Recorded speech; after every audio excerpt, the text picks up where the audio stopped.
മണിപ്പൂരിൽ വൻ ആയുധവേട്ട. ചുരാചന്ദ്പൂരിലെ രണ്ടിടങ്ങളിൽ നിന്ന് ബോംബുകളും റോക്കറ്റും കണ്ടെടുത്തു. ഒരു റൈഫിൾ, 4 പിസ്റ്റൾ, 6 നാടൻ ബോംബുകൾ എന്നിവയും സുരക്ഷാസേന പിടിച്ചെടുത്തു. ഇതിന്റെ വിശദാംശങ്ങൾ അനൂപ് ദാസ് നൽകും. അനൂപ്, മണിപ്പൂരിൽ നിന്നുള്ള ഈ വാർത്തയുടെ വിശദാംശങ്ങൾ എന്താണ്?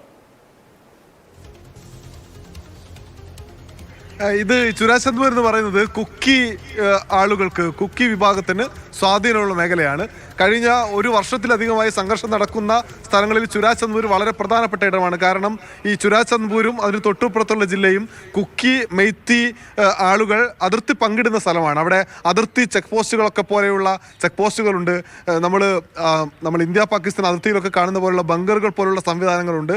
അത്തരം മേഖലയിലാണ്, കുക്കി മേഖലയിൽ നിന്നാണ് ഇപ്പോൾ ഈ ആയുധ ശേഖരം പിടിച്ചെടുത്തിട്ടുള്ളത്. എന്തായാലും ഈ ആയുധശേഖരം പിടിച്ചെടുത്തു എന്നല്ലാതെ ആളുകളെ ഒന്നും കസ്റ്റഡിയിൽ എടുക്കുകയോ അറസ്റ്റ് ചെയ്യുകയോ ഉണ്ടായിട്ടില്ല. എന്തായാലും ഇനിയും അവസാനിച്ചിട്ടില്ലാത്ത മണിപ്പൂരിലെ കലാപത്തിന്, രണ്ട് വിഭാഗം തമ്മിലുള്ള അതിരൂക്ഷമായ സംഘർഷത്തിന് അറുതിയില്ല. അറുതി അടുത്തൊന്നും ഉണ്ടാവാൻ പോകുന്നില്ല എന്ന് ചൂണ്ടിക്കാണിക്കുന്നതാണ് ഈ ആയുധശേഖരം പിടിച്ചെടുത്തത്. ഇനിയും പല മേഖലകളിലായി നേരത്തെ അർദ്ധസൈനിക വിഭാഗത്തിൻ്റെ ഉൾപ്പെടെ ആയുധങ്ങൾ ഈ തീവ്ര ഗ്രൂപ്പുകൾ പിടിച്ചെടുത്തിരുന്നു. അത് പിടിച്ചെടുത്ത ആയുധങ്ങൾ തിരിച്ചു കിട്ടാത്ത അവസ്ഥയുണ്ട്. അങ്ങനെ നിരവധിയായ ആയുധങ്ങൾ ഈ തീവ്ര വിഭാഗത്തിന്റെ കയ്യിലുണ്ട് എന്ന് സൂചിപ്പിക്കുന്നതാണ് ഇപ്പോൾ ഏറ്റവും ഒടുവിൽ ഉണ്ടായിട്ടുള്ള ഈ നീക്കവും.